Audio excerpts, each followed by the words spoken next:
Kazama Fury. What's up, y'all? Kazama Fury here, on break from work, sitting out here in front of the emergency room, and I kid you not, it feels like spring out here. I know spring is officially about 2 weeks away, but we getting a sneak preview. Maybe that groundhog shit is real. But anyway, let's talk about E3 and talk about shit in the air. You know, because of growing concerns of that C virus. I'm going to call it the C virus, like Resident Evil 6. But you know what virus I'm talking about. E3 has been canceled.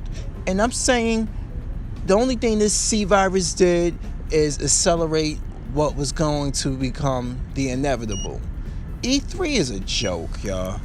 I mean, all the corporate bullshit that happens to conventions when they become popular, it has been plaguing E3 for years. The attendance has gone down as the prices went up. I mean, everybody's there who doesn't give a damn about gaming. Hell, even the developers don't really give a fuck about gaming, but it makes them money, so they gotta pretend and save face.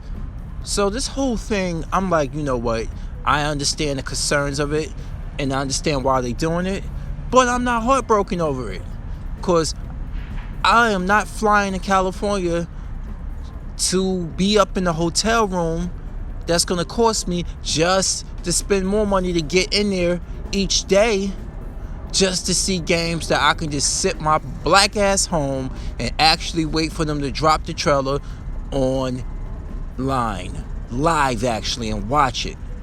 You know, if they were smart,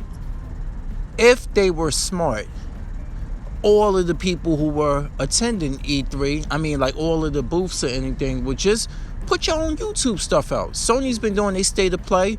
Nintendo's been doing their directs. Microsoft, they do their own shit too. It is no damage to anybody. I don't think anybody who's a gamer with some logic and some sense is broken up over this whole E3 thing. You know, it makes me, like I mentioned Comic-Con, it reminds me of New York Comic-Con and how it used to be something to go to that was fun, but then it became something that was sort of an elitist thing, and then when you go there, you meet a bunch of people, or you are blessed with appearances of people who really don't give a fuck about comics in general or anything comic related. Now, I love the show Castle.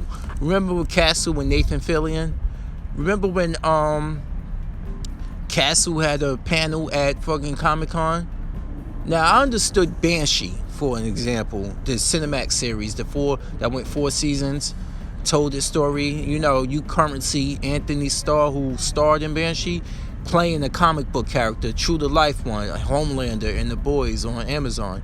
Anyway, I can understand that series being there and having a panel to a degree because of them having a comic book that told the origin stories of a lot of the characters. They had a series, everything, but still, I can understand it, but not enough to have like an entire panel. Like, what about comic book people releasing slates of their upcoming comic books? They're talking about it. Now, I can understand the movie panels. Like, Comic-Con has become basically press junkets for upcoming comic book movies. That's what it's become. And E3, like, what does E3 do for anyone? Nothing. Like, E3 really does nothing for anyone when it comes to gaming. You know, a lot of this stuff is released right there. It's live action. There's nothing really to make it stick out.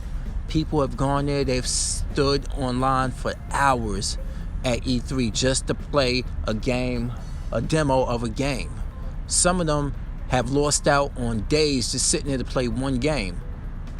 And it's just not fun. Like, given the state and the quality of most games today, it's not anything that's worth going there for. Now, I could tell you from the mid 90s to the early 2000s,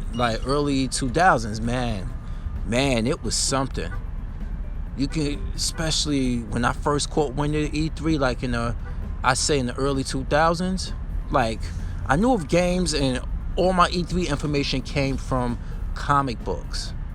I mean, not comic books, like game books. You know, this was before the internet really took off, back in the late 90s, you know.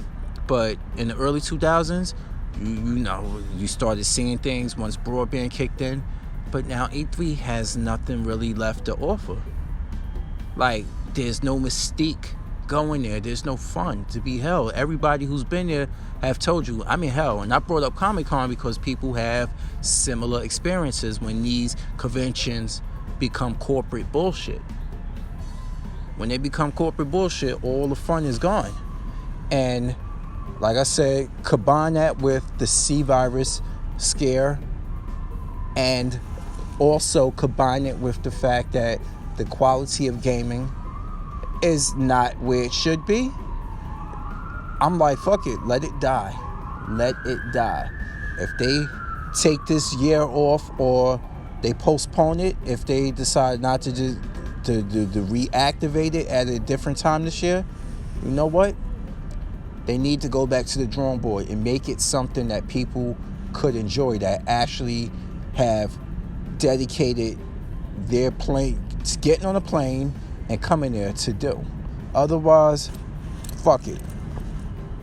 Because I'm a fury. I'm out. Peace.